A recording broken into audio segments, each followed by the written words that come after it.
Good morning student. Today we are going to discuss light independent reaction. या आधीच्या लेक्चरमध्ये आपलं लाईट रिॲक्शन कंप्लीट झालं होतं. आज आपण बघणार आहोत light independent reaction. It is the second phase of photosynthesis in which CO2 is fixed or reduced to glucose. It occurs in stroma of chloroplast. It is independent of light, so it is called as dark reaction. And in this reaction, it utilizes ATP and NADPH. ATP आणि NADPH हे काय आहे? ॲसिमिलेटरी power आहे. या ॲसिमिलेटरी पॉवरचं use dark रिॲक्शनमध्ये केलं जाते. The dark reaction was first established by Beckmann, so it is called as Beckmann reaction. पुढे आपल्याला बघायचं आहे केल्विन सायकल. जे काही डार्क रिॲक्शन आहे या डार्क रिॲक्शनमध्ये फर्स्ट सायकल आहे केल्विन सायकल. केल्विन सायकललाच म्हटलं जाते C3 pathway. Doctor Melvin kelvin in 1954 discovered the path of carbon in photosynthesis. जे काही डार्क रिॲक्शन आहे हे डार्क रिॲक्शन कोणती रिॲक्शन आहे? बायोकेमिकल रिॲक्शन आहे आणि या रिॲक्शनमध्ये CO2 is fix into glucose. Okay. Kelvin and his co-worker Dr. Benson work on unicellular green algae and use radioactive isotopes of carbon. या सायकलमध्ये जे काही फर्स्ट प्रोडक्ट आहे ते फर्स्ट प्रोडक्ट हे 3 कार्बन कंपाऊंड असल्यामुळे त्या सायकलला आपण दुसरं नाव काय दिलेलं आहे? C3 pathway. The first stable product in Kelvin's cycle of photosynthesis is a 3 carbon compound. त्या कंपाऊंडचं नाव लक्षात ठेवायचं PGA. PGAलाच काय म्हटलं जाते? Phosphoglyceric acid. 3 कार्बन कंपाऊंड असल्यामुळे या सायकलला आपण नाव काय दिलं आहे? C3 pathway. Kelvin and his co-worker Dr. Benson was awarded Nobel Prize in 1961. आणि हे जे काही C3 पाथवे आहे हे कुठे घडून येते? C3 प्लॅन्टमध्ये घडून येते. The plant in which CO2 fixation take place by Calvin cycle are called C3 plant. यामध्ये आपल्याला C3 सायकलचं कम्प्लीट डायग्रामॅटिकली रिप्रेझेंटेशन बघायचं आहे. तर kelvin cycle involve 3 main step. यामध्ये आपल्याला 3 मेन स्टेप दिसून येतात. फर्स्ट स्टेप आहे कार्बोक्झिलेशन, सेकंड आहे रिडक्शन, थर्ड ए आहे सिंथेसिस ऑफ ग्लुकोज आणि थर्ड बी आहे रिजनरेशन. तर आपल्याला हे step by step diagrammatically representation बघायचं आहे. सगळ्यांना केल्विन सायकलचे डायग्राम दिसत आहे. यामध्ये जी पहिली स्टेप आहे त्या स्टेपला म्हटलं जाते carboxylation. What is mean by कार्बोक्झिलेशन?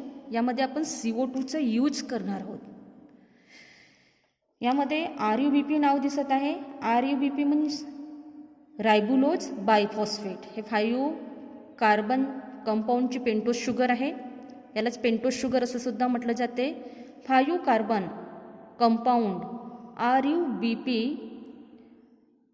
Accept atmospheric CO2 to form 6 carbon unstable compound. In presence of enzyme RUBP कार्बोक्झिलेज. त्यालाच रुबिस्को असं सुद्धा म्हटलं जाते. काय म्हटलं?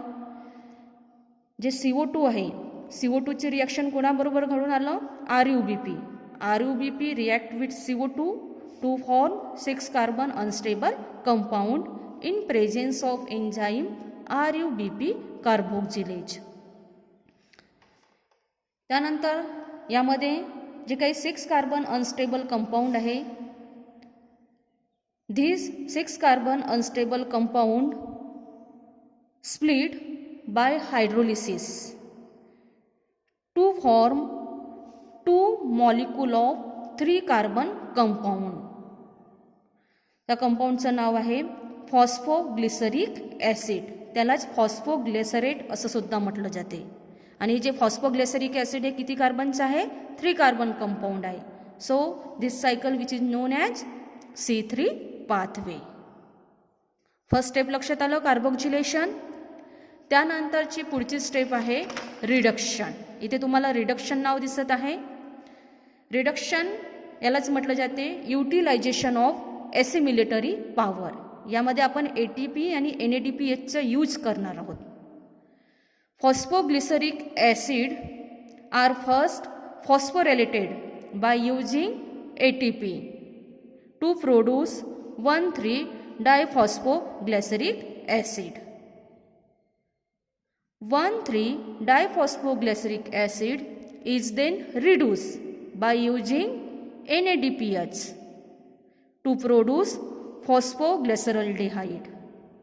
यालाच म्हटलं जाते PGAL, 3-phosphoglyceraldehyde, and release inorganic phosphate. या स्टेपमध्ये काय होते? इनऑर्गॅनिक फॉस्फेट रिलीज होत असतो.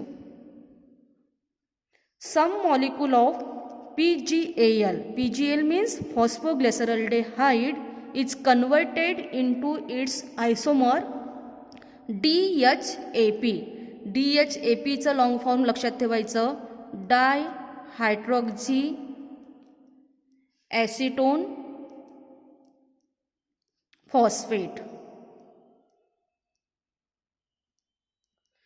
त्यानंतरची पुढची स्टेप आहे सिंथेसाइज ऑफ ग्लुकोज. आपल्याला ग्लुकोज मॉलिक्यूल तयार करायचं आहे.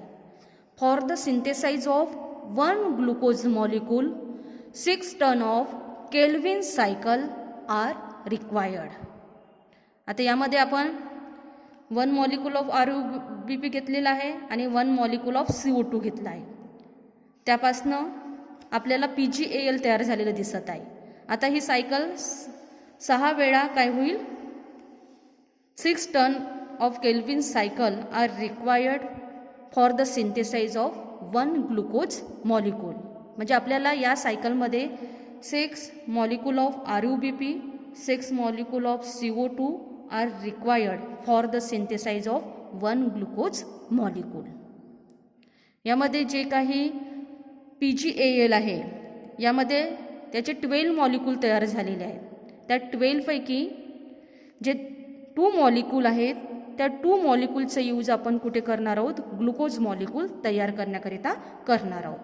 Out of 12 molecule of PGAL, 2 molecule are use for the synthesise of 1 glucose molecule. यामध्ये पुढची स्टेप लक्षात ठेवायचं, 1 molecule of PGAL and 1 molecule of DHAP combine together to form fructose 1,6-डायफॉस्फेट. हे जे काही फ्रुक्टोज 1,6-डायफॉस्फेट आहे किती कार्बनचं आहे? 6 कार्बन कंपाऊंड आहे. त्यानंतरची पुढची step, fructose one six diphosphate undergoes dephosphorylation to form fructose six phosphate. Fructose 6-phosphate which on isomerization to form glucose 6-phosphate.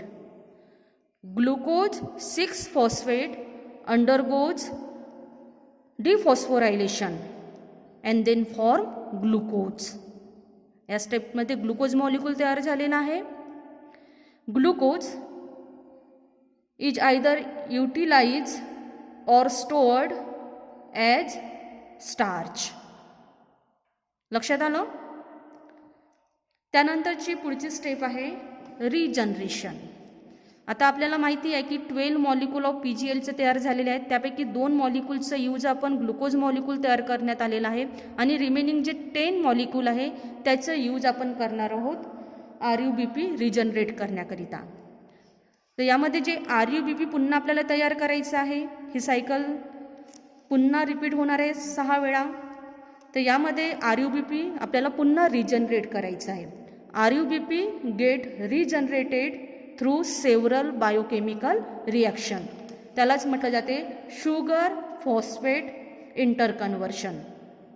all the intermediate compound form like erythrose 4-phosphate, pseudoheptulose 7-phosphate, ribose 5-phosphate are sugar phosphate molecule. हे सगळे काही आहे sugar molecule आहेत. Out of 12 molecule 10 molecule are used for the regeneration of 6 molecule of RUMP. RUMP means ribulose monophosphate. Ribulose monophosphate undergoes phosphorylation and then form RUBP. RUBP, which is necessary for the reduction of CO2, is regenerated to keep their process going.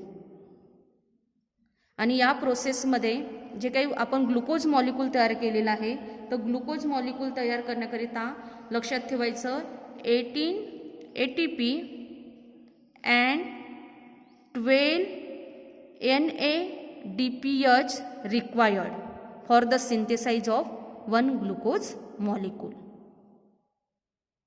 आता यामध्ये जे ATP आहे आणि NADPH2 आहे हे काय ॲसिमिलेटरी power आहे. ATP and NADPH are utilized as energy and hydrogen donor to produce ADP and NADP for reuse in the photochemical reaction. जे काही लाईट रिॲक्शन आहे त्या लाईट रिॲक्शनमध्ये आपण कशाचा यूज करत असतो, हे जे काही ATP आहे आणि NADP आहे याचा यूज आपण कुठे करत असतो, लाईट रिॲक्शनमध्ये करत असतो. आणि लाईट रिॲक्शन हे कोणती रिॲक्शन आहे, फोटोकेमिकल रिॲक्शन. थँक्यू.